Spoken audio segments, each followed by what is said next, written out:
Ramesh sir, ಈ road ರೇಜ್ ಕೇಸ್ಗಳನ್ನೋದು ಬಹಳ ಗಂಭೀರ ಪ್ರಕರಣ ಸರ್. ಇದು ಕ್ರಿಮಿನಲ್ ಅಫೆನ್ಸ್ ಇದು. ಬಟ್ ಇದನ್ನ ಒಂಥರ ಬರೀ ಜಗಳ ಥರ ನೋಡ್ತಾ ಇದೀವಿ ನಾವು.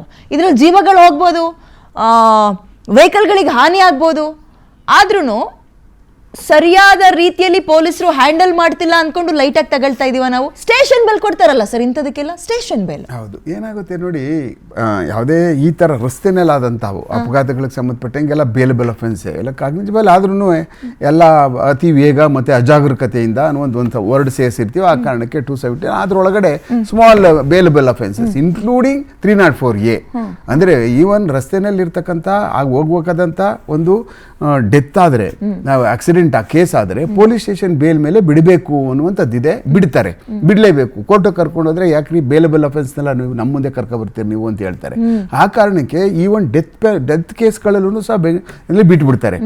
ಕಾರಣ ಏನು ಅಂತಂದರೆ ಇಂಟೆನ್ಷನ್ ಇರಲ್ಲ ಮನುಷ್ಯನಿಗೆ. ಅಂದರೆ ಕೊಲ್ಲಬೇಕಾದ್ರೆ ಒಬ್ಬ ಮನುಷ್ಯನಿಗೆ ಇಂಟೆನ್ಷನ್ ಬೇಕಲ್ಲ, ಅದು ಇಲ್ಲದೆ ಇರಬೇಕಂತ ಸಮಯದಲ್ಲಿ ಆಕ್ಸಿಡೆಂಟ್ ಈಸ್ ಆಕ್ಸಿಡೆಂಟ್ ಆ ಥರ ತಗೊಳ್ಳೋಣ ಅನ್ನುವಂಥ ಕಾನೂನಲ್ಲಿ ಯಾವುದೇ ಥರವಾದಂಥ ಮಾರ್ಪಾಡಾಗಲಿಲ್ಲ. ಏನು ಬ್ರಿಟಿಷರು ಮಾಡಿದಂಥ ಕಾನೂನು 304ಗೆ ಸಂಬಂಧಪಟ್ಟಂಥದ್ದು ಹಾಗೇ ಇದೆ, ಬದಲಾವಣೆ ಎಲ್ಲೂ ಇಲ್ಲ. ಅವರು ಯಾವ ಕಾರಣಕ್ಕೂ ಅವರು ಜೈಲಿಗೆ ಹೋಗ್ತಕ್ಕಂಥದ್ದು ಇಲ್ಲ. ಯಾವುದು ಈ ಇದರಲ್ಲಿ ಅದು 279 ಅವೆಲ್ಲ ಪೆನಾಲ್ಟಿ ಕೇಸ್ಗಳು. ಅಂದರೆ ಹೋಗ್ಬಿಟ್ಟು ಒಂದು ದಿವಸ ಹೋಗಿ ಆಯಿತು ತಪ್ಪಾಯಿತು ಇನ್ನು ಓಡಿಸಲ್ಲ ಅಂತ ಹೇಳ್ಬಿಟ್ಟು ಒಂದು ಪೆನಾಲ್ಟಿ ಕಟ್ಬಿಟ್ಬಿಟ್ರೆ ಮುಗಿದೋಯ್ತು ಅಷ್ಟೇ, ಇನ್ನೇನು ಬೇರೆ ಏನಿಲ್ಲ. ಅದು ಅಗ್ರವೇಟೆಡ್ ಫಾರ್ಮ್ ಏನು ಅಂದರೆ ರಸ್ತೆನಲ್ಲಿ ಇಳಿಯುವಂಥದ್ದು, ನಿಂತ್ಕೊಳ್ಳೋದು, ಡಾಮ ಕಾಲು ಕೈಲಿ ಹೊಡೆದು ಗ್ಲಾಸ್ ಗೀಸ್ ಎಲ್ಲ ಚಿಂದಿ ಮಾಡೋದು, ಅವನು ಹಿಡ್ಕೊಳ್ಳೋದು, ಕತ್ತನ ಪಟ್ಟಿ ಹೇಳ್ಕೊಂಡು ಬಾಡಿ ಇಂಜುರಿ ಮಾಡಿ ಅಟ್ಯಾಕ್ ಮಾಡುವಂಥದ್ದು. ಅಲ್ಲಿ ಇನ್ನೊಂದು ಸೆಕ್ಷನ್ ಆಫ್ ಲಾ ಬಂದು ಸೇರ್ಕೊಳ್ಳುತ್ತೆ. ಅಲ್ಲಿ ಇನ್ನೇನೋ ಥ್ರೆಟ್ನಿಂಗೋ, ಲೈಫ್ ಥ್ರೆಟ್ನಿಂಗೋ ಇಲ್ಲ ಬಾಡಿ ಇಂಜುರಿಗೆ ಸಂಬಂಧಪಟ್ಟಂಗೆ ಆದಾಗ ಏನಾಗುತ್ತೆ ಅಂದರೆ ಪೊಲೀಸರಿಗೆ ಇನ್ನೊಂದು ಸೆಕ್ಷನ್ ಆಫ್ ಲಾ ಆ್ಯಡ್ ಮಾಡಿ ಅವ್ರನ್ನ ಕರ್ಕೊಂಡೋಗಿ ಕೂರ್ಸ್ಕೊಳ್ಳೋಕ್ಕಾಗ್ತದೆ. ಬಟ್ ಈ ಒಂದೇನು that is also bailable offence. ಅದು 324 ಅದು ಇದು ಸಣ್ಣ ಪುಟ್ಟ ಕೇಸ್ಗೆ ಅಷ್ಟೇನೆ ಹಾಕಿರ್ತಾರೆ. That is also available. Police ಸ್ಟೇಷನ್ಲಿ ಬಿಟ್ಟು ಕಳಿಸ್ಕೊಡ್ತಾ ಇರ್ತಾರೆ. ಅಲ್ಲಿಗೆ ಶುರು ಆಗ್ತದೆ ನೋಡಿ, ನನಗೆ ಹಿಂಗೆ ಬೋಯ್ದ, ನನಗೆ ಹಿಂಗೆ ಹೊಡೆದ, ಪೊಲೀಸರು ಬಿಟ್ಬಿಡ್ತಾ ಇದ್ದೀರಿ, ಅದು ಹೆಂಗೆ ಬೇಲ್ ತೊಗೊಬಿಡ್ತೀರಿ ನೀವು ಹಾಗೆ ಹೀಗೆ ಅಂದ್ಬಿಟ್ಟು ಅಂತ ಆ ಕ್ವಶನ್ ಮಾಡುವಂಥದ್ದು ಇರ್ತದಲ್ಲ.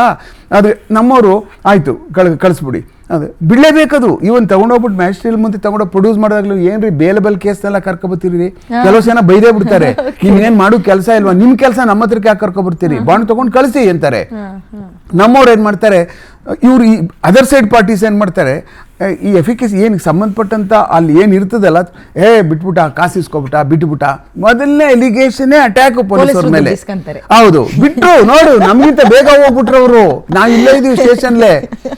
ಅದೇಂಗ್ ಹೋಗ್ಬಿಟ್ರು ಅವರು, ಕೇಸ್ ಕೊಟ್ಟಿದೀವಿ ನಾವು, FIR ಆಗಿದೆ, ಎಲ್ಲ ಆಗಿದೆ, ಬಿಟ್ಟು ಕಳಿಸ್ಬಿಟ್ರು ಅನ್ನುವಂಥದ್ದು ಕಾನೂನಲ್ಲೇ ಆಗಿರುವಂಥದ್ದು. ಕಾನೂನನ್ನ ಉಪಯೋಗ ಆಗಿದೆಯೋ ಅದೇ ಥರ ಮಾಡ್ಕೋಬೇಕು ಪೊಲೀಸ್ನವರು. ಆ ಕಾರಣಕ್ಕೆ ನನ್ನ ಮನಸ್ಥಿತಿಗೆ ಬಂದಂಗೆ ನಾನು ಆಕ್ಟ್ ಮಾಡೋಕೆ ಆಗುದಿಲ್ಲ ಕಾನೂನಲ್ಲಿ. ಅಯ್ಯೋ ಅವ್ನು ಹಿಡಿದು ಒಳಗೆ ಕಳಿಸ್ಬಿಡ್ಬೇಕು, ಇವ್ರಿಗಾದಾಗ ಕಾನೂನು ಇದೆ ಅಪ್ಪ ನಮ್ಮನ್ನು ಬೇಲಲ್ಲಿ ಬಿಟ್ಟು ಕಳಿಸಿ ಅಂತ ಅನ್ನುವಂಥದ್ದು. ಈ ಥರ ಒಂದು ಜಂಜಾಟ, ಇದ್ರಂಥ ಹೊಡೆದಾಟ ಇದೆ ನೋಡಿ ಪೊಲೀಸರುಗಳ ಮಧ್ಯೆ. ಇವ್ರಿಗೆ ಹೆಂಗೆ ಬೇಕೋ ಅದನ್ನ ಸಾಧನೆ ಮಾಡ್ಕೋಬೇಕು.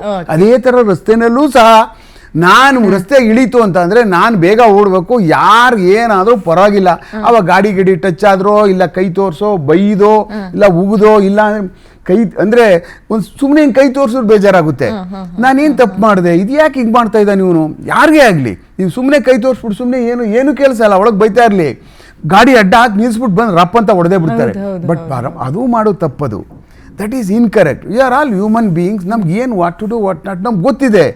ಅದು ನಮ್ಗೆ ಹೆಂಗ್ ಅರ್ಟ್ ಆಗ್ತದೋ ಅದು ಅವನಿಗೂ ಆಗುತ್ತೆ ಅನ್ನುವಂಥದ್ದು ನಾವು ತಿಳ್ಕೋಬೇಕಲ್ಲ. ಅದನ್ನ ಯೋಚನೆ ಮಾಡಲ್ಲ ನಾವು.